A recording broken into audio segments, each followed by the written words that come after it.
Forehead. Alright, boys. Let's have a podcast. Eat some ass. All right.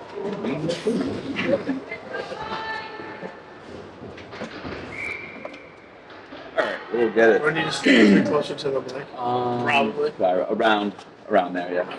Okay. Very good. 3, 2, 1. What's up, fight fans? We are the Striking Savants back with another episode here at Chalk D Athletics. It is in Newark, Delaware.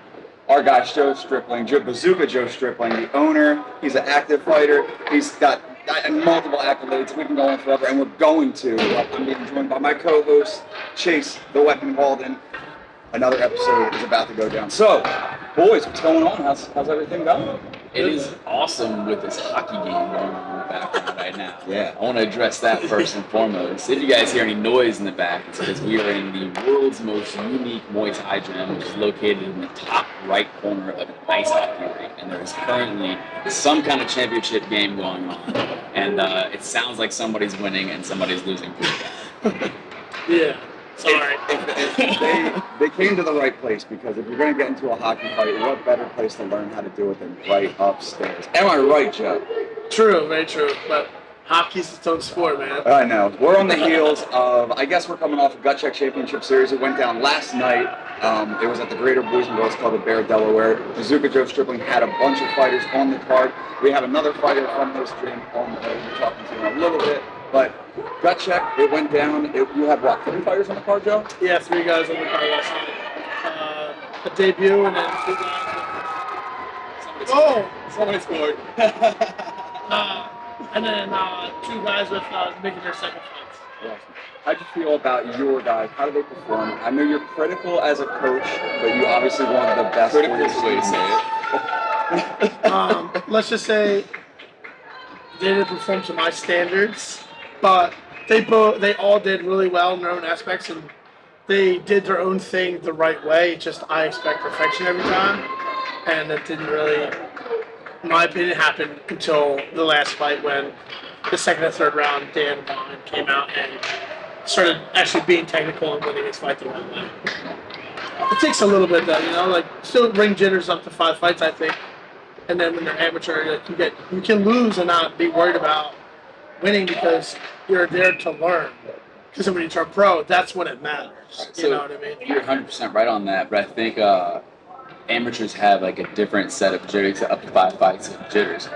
Amateurs, I think, tend to have new sets of jitters the farther their career goes on. You know what I mean? So then you got your first full rules fight. Yep. And then you got your first bare shin fight. And then you got your first main event. There's so many things, so many increments for you to run into as an amateur that are brand new. But once you're pro, it's like, all right, cool, I'm pro, I'm on TV, I'm maybe fighting for a title. There's very few levels of that where amateurs really have to go through a lot of different increments. Yeah, I would agree 100%.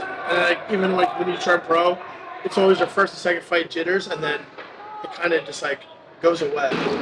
And then toward the end of your career, you get the jitters of, is this the end? Is this the last one? Am I really retiring? Like, is this like my last fight, walking out and I cried because I saw friends and family knowing it was my last fight? Yeah. That was I had to bring myself back in to that fight. Because I wasn't ready to fight in the first round. Because I was so out of it. Dude, I had a very similar experience in my last fight. I'm 36 years old, about to be 37. You look in great. sight. Thank you. But you got to start preparing for that, right? Yeah. And I wasn't sure if I was going to do it.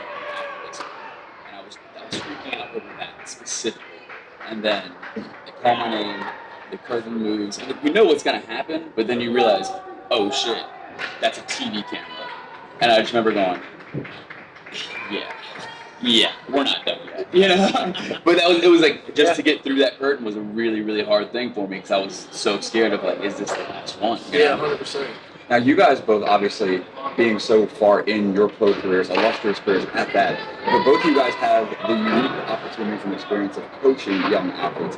My question is, because you guys were talking about the highs and lows from going to the amateurs, making the mistakes you need to make before the pros, how often do you guys run into the amateurs that are even debut up until 5 to 10 fights, that they want all of it and they want it right now. They are not patient to get all that skill set under them to build to that pro debut where they finally feel like they're ready. Because again, it's a tough battle to prepare. So there's nothing more awesome than the hunger of an amateur who's like, he wants it because he doesn't know what it is. He wants to figure out what, you know what I mean? Like we were all young men at one time. We saw a girl and you're like, I've never had that, but I'm pretty sure, you start pursuing it real heavily. Do we not? It's a good correlation. Yeah. So being in the ring is the same thing. You can hear about it, you can watch movies about it, you can be told about it, but until you get in there and do it, you won't get the answers you're looking for, So when you see a young athlete that's like, dude, that's what I want. I want to take these shin guards out. I want to start throwing elbows. I want to do 5 rounds. And they want all these things, which is awesome. You just have to check their ambition. You know what I mean? Because fighting is a very unique sport where you can be an animal. I won't say Bazooka. I'll say the other Joe that kickboxes. Not Tellini. He got up to like what, world ranking number 9 in Glory in 6 fights. Like those things can be done, but there's nothing worse than when you see a guy who's got that ambition and that drive, and then he goes, "Yeah, fuck, you guys want to take shin guards off tonight? Great, boom." Having my homeboy focus on that. You know what I mean? There's a set process that has to take place to harden the body, get used to seeing that, get the ring time, make the decisions, and all that shit that goes into that. So it's a very slippery slope where you could have a guy who's super hungry and you need to feed that hunger, but also like your ambition might outweigh your skill, Yeah. When do you feel comfortable giving that window, that amateur experience to where you're comfortable putting them in? So it's weird because sometimes I think every fighter is different, obviously. So you can have one guy who's got 10 fights, and you're like, he's just going to go 1 fight without shin guards and just elbow pads. And if he wins, he should probably be pro because he's technically better. And there's guys with 20 amateur fights, and they're still like, I don't know. You know what I mean? So it kind of depends on the fighter. Like for me, it's between 15 and 20. Like you got to have that. I've already fought with full gear, which I think all amateurs should fight with full gear up to 8 fights, and then you take off headgear. 8 to 12, and then 12 to 15 to whatever, no shin guards, elbow pads. I think you should build up. I think too many people want to jump right into no headgear, right into no shin guards when they're really not ready. They're still not kicking technique is perfect. So when they do land that kick, it's their shin, not their foot. Yeah. You know what I mean? So I think too many people are like, no headgear, let's go. It's like, we're not here to brawl, we're here to learn, technically wise, but between 15 and 20 fights, I usually see like, I'm not going to give an example of my guy, but like, I see too many people turn pro too early. I see too many people wait 40, 50 amateur fights to then turn pro. And then they have one pro fight and they retire. It's like, you had 50 amateur fights.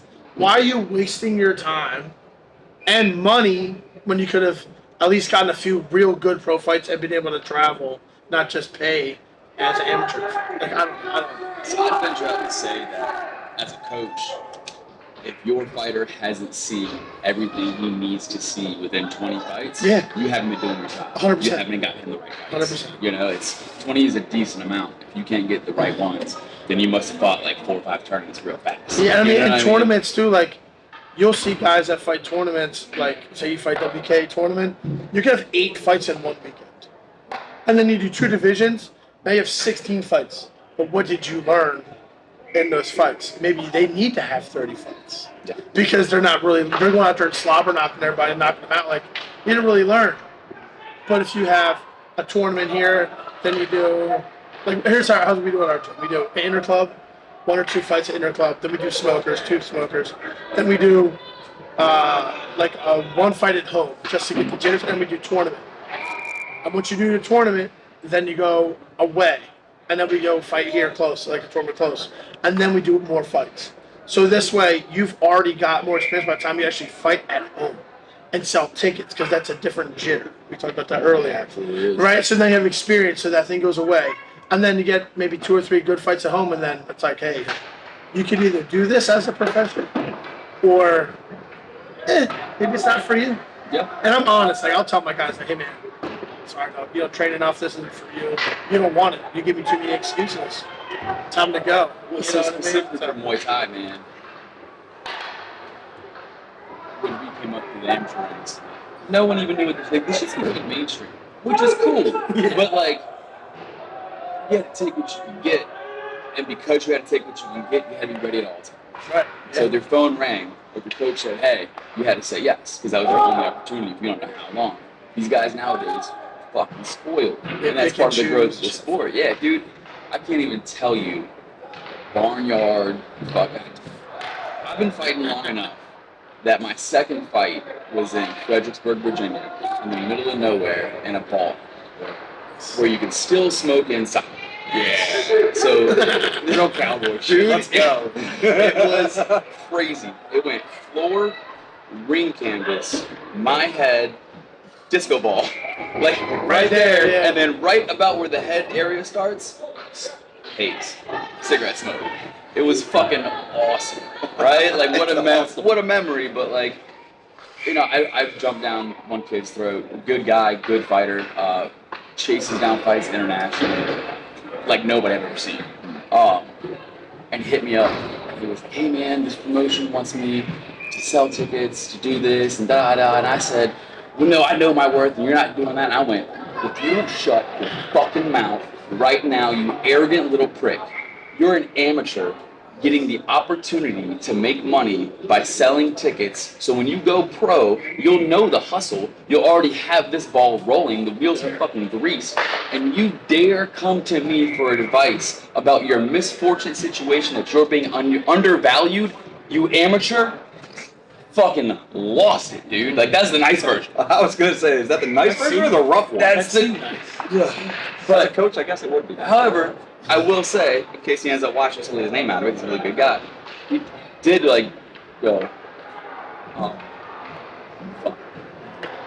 Yeah, so I guess I'll go sell these tickets. Yeah. You know what I mean? It's Well, I feel like sometimes people can get in their own head. Obviously, everybody has that problem, and your ego can become your friend or it can become your enemy.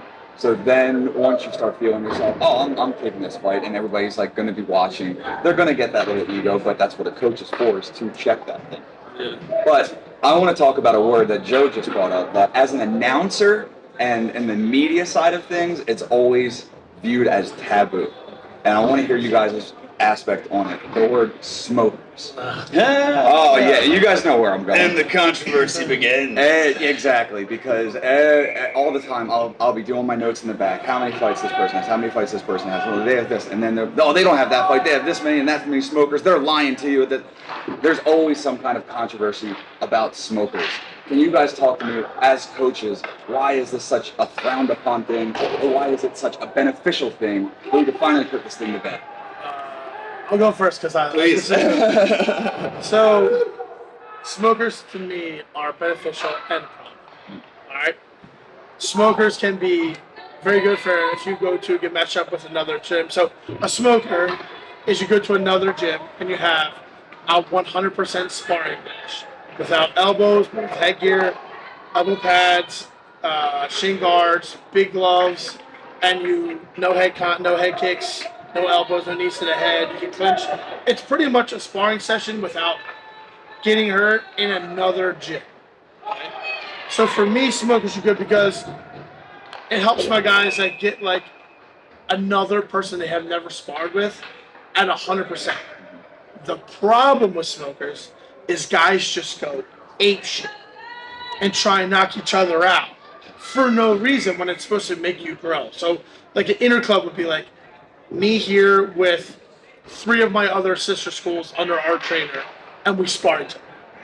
And it's like interclub. And it's like no one's getting hurt, 75%, and there's a real referee in here, we're doing the real things.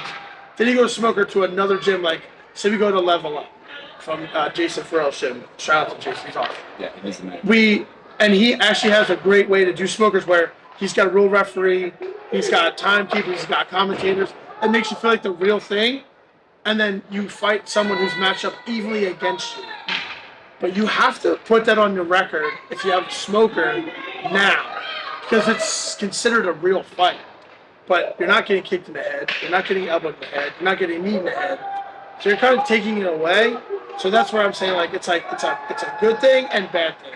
Because some people, like some tournaments, want how many smokers you have, because that matters in your list for fights. Like how many MDLs you have, or how many point kickbox is that point kick IKF kickboxing? Yeah, point league. Like Yeah, how many fights those have? Because then they matter. But like the MDL is the Muay Thai development. yeah. For anybody Sorry. watching. By having like those on your record means you have tons of fights, but you're also not doing a real fight. Like you are, but you aren't. You know what I mean? Like there's not the same rule set as getting to the ring and someone elbowing the face, because you can't elbow in point kickboxing or MDL or a smoker. You're not supposed to be. You know, so for me, it's a good thing for my guys to get more experience. It's also a bad thing because guys try to knock each other out. Sometimes you got to put them on your record because it's now called a smoker, not an interclub. So it's a new day and age and a different thing. So like everything Joe just said is exactly how a smoker is supposed to work. It's like a spiritual practice. It's for learning. It's to get you better. It's to develop. It's to not just throw guys in between the fucking ropes for the first time and they're like, oh nope, this is awful. I don't. And then they have to do it for another 5.5 minutes. You know what I mean?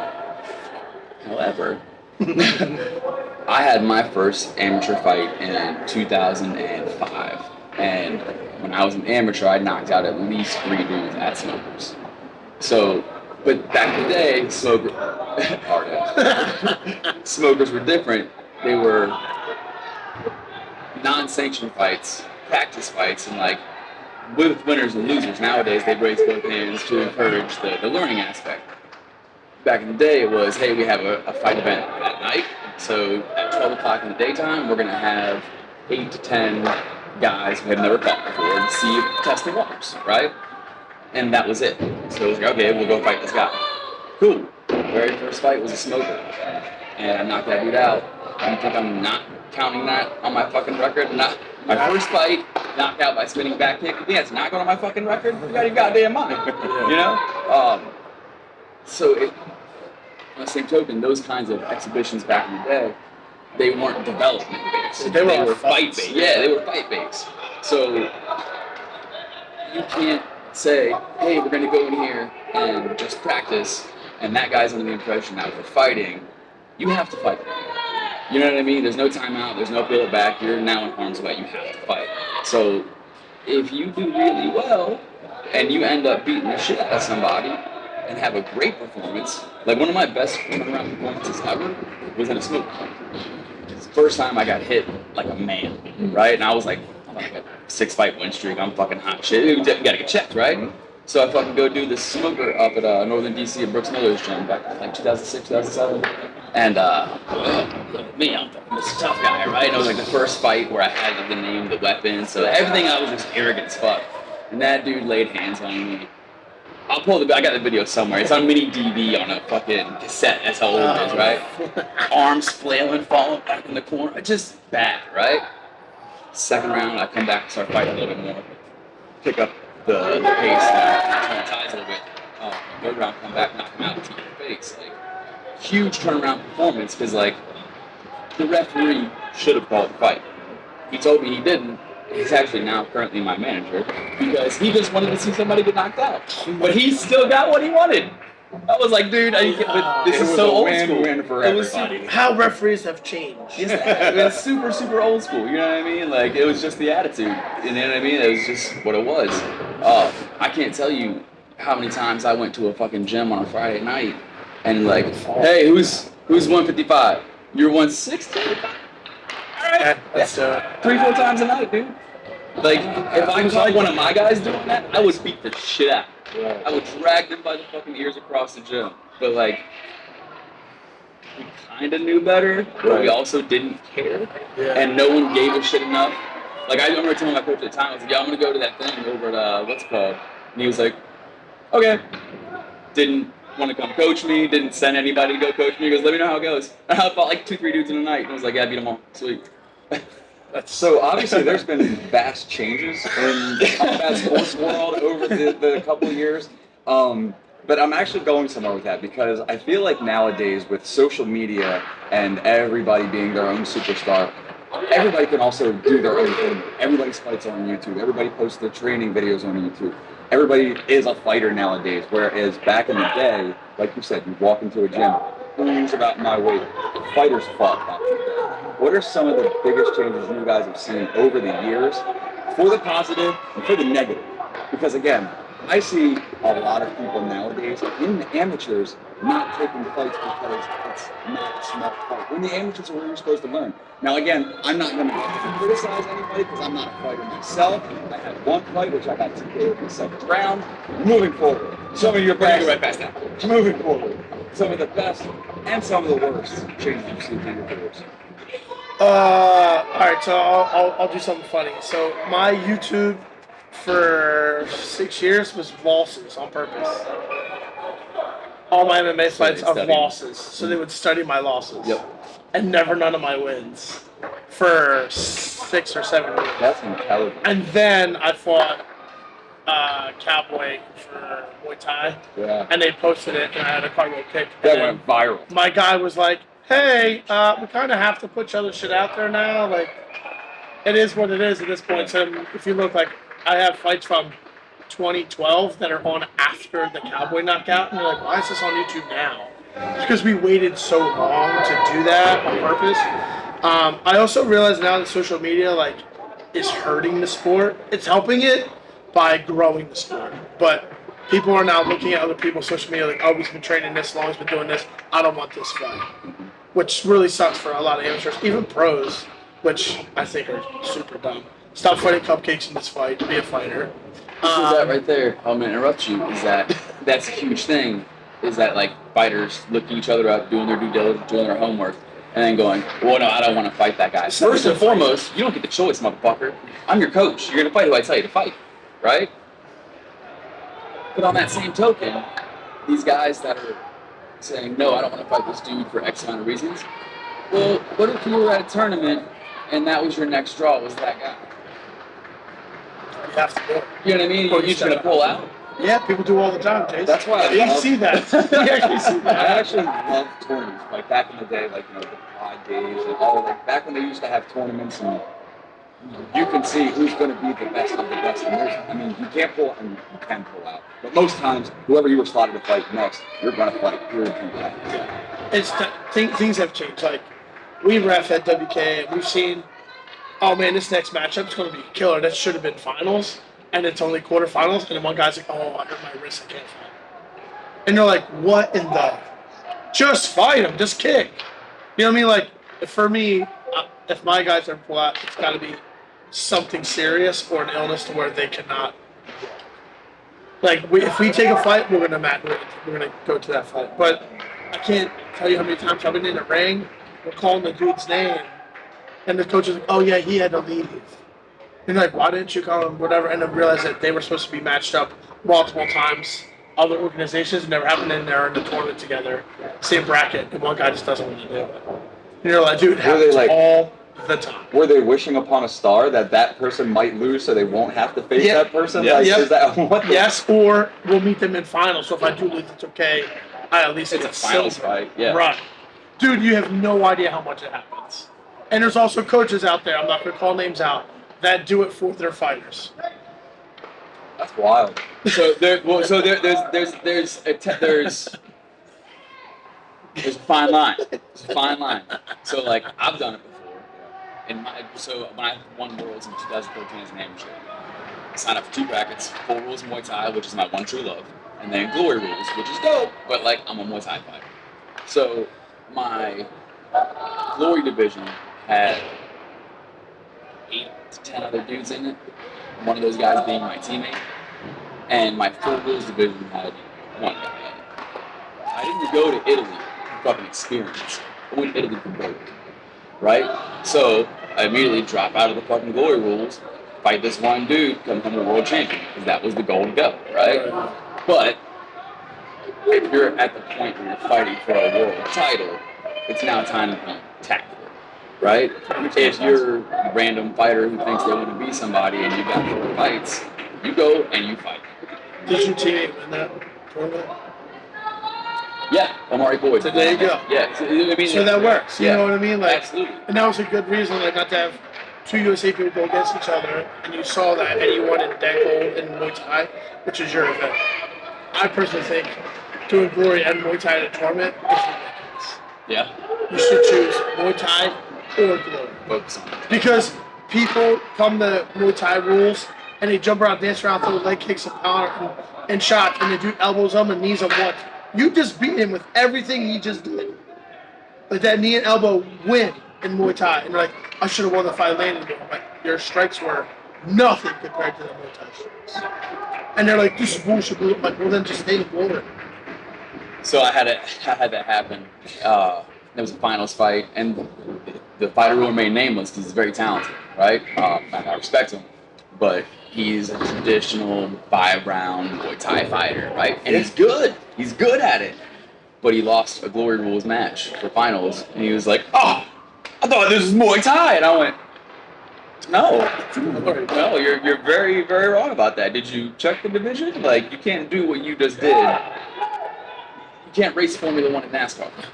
You know what I'm saying? It's just, they're both races, right? They're not the same fucking sport. You just can't do it. As coaches, refs, and I mean referees as well, you guys know the vast differences, the very intricacies of Muay Thai and Glory rules. MK1 for that matter. There are some K1 rules. And leg kick. Yeah. Oh, I don't Do you know about leg kick? I do know about leg kick. I don't deal with it much. That's It's- amazing. Leg Okay. kick. Leg kick only. Yes. Right. Well, so where I was going with that is, how much issues do you guys have with players, and not only that, but other referees and officials not being able to define the differences, the little intricacies between Glory and Muay Thai?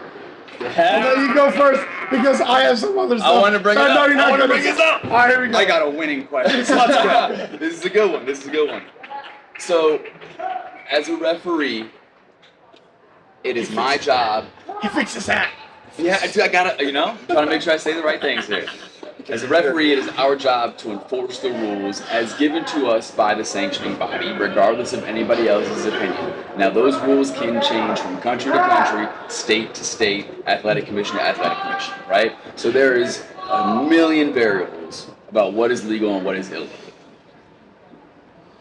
For instance, when I was in not Bali, I'm sorry, Wales for World Championships a couple years ago, there's a really talented German referee. And they told me that, yo, you need to go talk to G, that was his name, and explain to him what the Glory rules are. And I was like, he doesn't know them? He was like, well, no, he knows the German or European ones. And I was like, they're different? And they were like, yeah, like vastly. And I was like, oh, okay. So I just gave him the breakdown like I do any rules meeting, and he was just, excuse me? And I was like, dude, this is what they're telling me to tell you, right? So it changes country to country, state to state, athletic commission. The big controversy is Muay Thai. Big controversy, right? There are those who believe the way to do it is the way that they do it in Thailand. It's the only way to do it. Those who believe. It's the only way to do it. So I agree and disagree. Okay. Because, and it's changing in Thailand now. A lot of things are. Everybody's calming down. We're changing now in Thailand. We're having 3-round fights instead of 5-round fights. There's more action and there's less playing the game, right? But the betting and the cultural influence and the frequency of fights really affects how they fight in Thailand, right? I'm not saying they're not fucking major. I'm not saying they're masters of technique. However, these guys have to fight several times in a row. So, if you are losing a fight, and you know you're outclassed, and you have to fight in 2 more days, are you really gonna fucking lay your shit on the line, put your dick on the table, and go out and achieve it? Or are you gonna accept the fact that you've invested and play a little safer so you can actually win money on Friday because tonight you're not winning that much? That's a huge differential between American Muay Thai and Thailand Muay Thai, right? To be quite honest with you, And 2011 was my first trip to Thailand. I went to the old school Lumpini Stadium when it was still caged up and wooden seats and shit. And I was, oh my god! I was so ecstatic. And I got there, 3 fights deep. I was like, can we get the fuck out of here? This is awful. Because in Lumpini, which is the Mecca, that is where you see the misconception of Muay Thai, where you just draw a line in the sand, and you kick, and whoever hits harder, that's who wins. That's what a lot of people see. What's really happening there is that if you kick me, I now don't only have to kick you once to even the score, I got to kick you twice or hit you twice to start going back and forth. So it's not I'm letting you hit me so I can hit you. I'm just trying to even the score up because I'm not going to be down on hits. So this game of tag, violent tag, starts to be played. But in Lumpini, they were 5-round fights, 3-minute rounds, 2-minute breaks. So we're talking about one fight taking 30 minutes. So we were fucking 3 fights deep of 3 fights that looked exactly the fucking same. I'm not saying they weren't violent. I'm not saying it didn't take talent to be there. Obviously it does. But there was zero variation in it because it was all Thais, fighting Thais who understand the implicit style of their fight. You know what I mean? That's why foreigners go over there. Guys from the Netherlands or anywhere else who are heavy boxers, they have a very good record of beating the Thais because they don't play that game. Right? They're not going kick for kick. You kick me, that's just an opportunity for you to hit you with a punch. Right?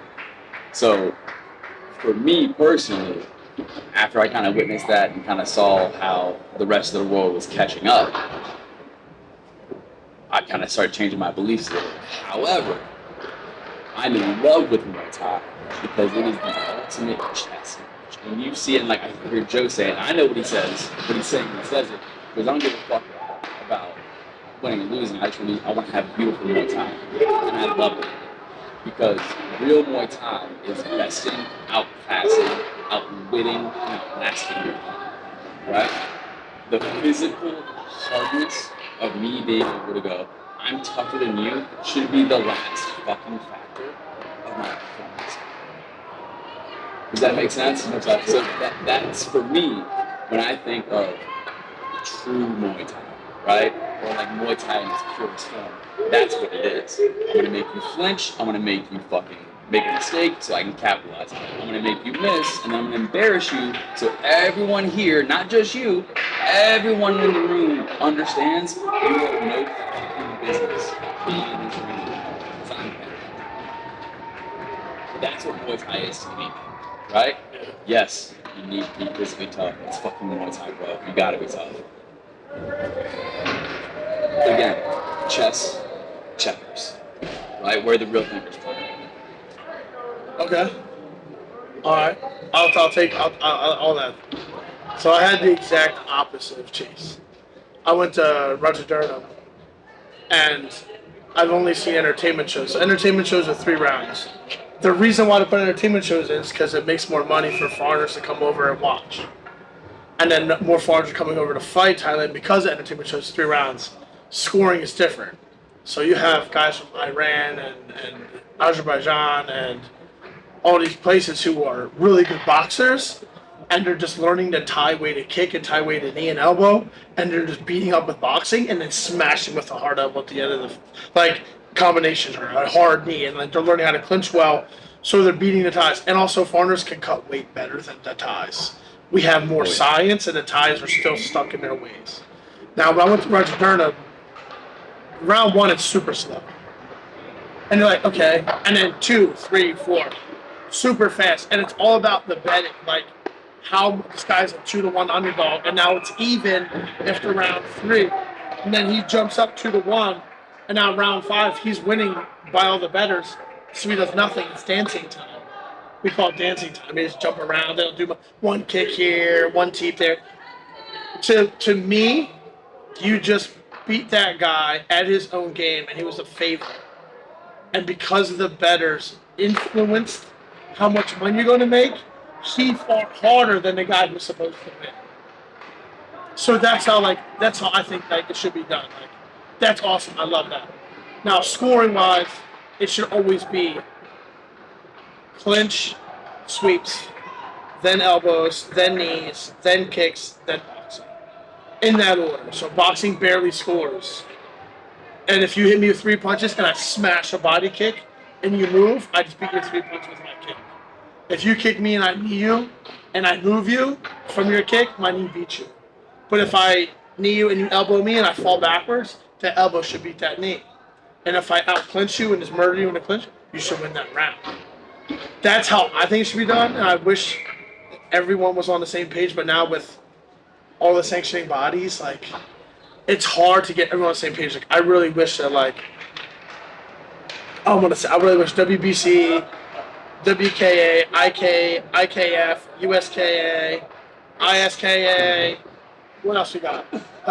USA Muay Thai. Like, I wish everyone was on the same page, and all the officials and all those guys who like want to make money, like all the promoters and sanctioning bodies, can get together and just come up with one rule set. Unified rules would be amazing. Just like MMA for everyone. So scoring's the same across the country, whether you're fighting for what place or what not. Like, I know it's a money thing and a money machine, but I think it also hinders the sport not having the same rules for if my guys go fight ISK last time in Delaware, and then we fight ISK in New York with a little bit different rules because international, right? And then we go to WKA, which is different rule set than those two, and then we fight IFMA, which is complete Thai style rules. Yeah.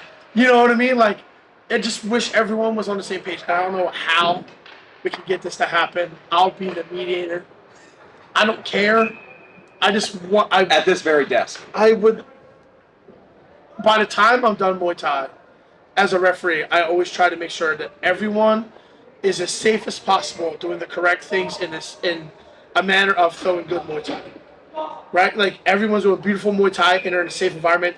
I get punched as a referee all the time because I'm involved. I want to be there to make sure no one's getting hurt.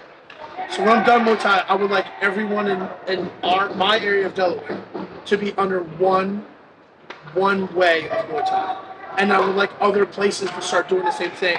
So then, if my kid runs his gym, he can fight in the West Coast and be the same scoring West Coast as in the East Coast. That's my ultimate goal, and I don't think it'll ever happen. So yeah, but I'm going to force it. So I'm going to throw this microphone at the camera. But on the just to play devil's advocate, I'm not disagreeing with you. On the other side of that, that's what really develops fighters. Yeah. I'm not kidding. The way you said, like, you go from sanctioning body to sanctioning body.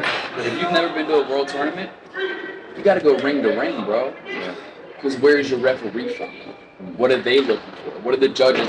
You got 2 dudes from Kazakhstan and then 2 other guys from Germany and the refs from Scotland. You know what I mean? You really have to watch what the referees, or the judges, because the referee doesn't do any of that, but what the judges are looking for and where they're from. But if you're able to do that and make those changes, you got him a bad motherfucker. I get, yeah, 100%. I agree with that as well. However, for the future of the sport and the unification to get everyone on the same page, the idea of that is awesome. However, so like you said, if I hit you with 3 punches, you give me 3 punches, but I hit you with a kick, that nullifies for 3 punches. That's a very Thai mindset because they believe the punch scores so little because that's the only weapon that you have that has padding. So why the fuck would that score more than this baseball bat that I'm swinging, right? If it's going to score higher than that kick, they got to do real, significant, visible damage, you know? But a lot of people don't understand that, and then when you tell them that, they go, oh, that does make sense. You don't want to get hit by, you don't want to get hit by a fucking baseball bat that has a pool noodle on it, or don't want to get hit by a baseball bat. Like, it's a big difference, you know? The idea of one rules unification is awesome. Yeah. But to get it there, I don't know. And now you legitimately have boxing's already doing it. They're using AI to judge boxing fights, which completely removes the human element. Yeah, but the referees will be in charge, and I kind of like that. The referee's the one that's in charge of the fighters.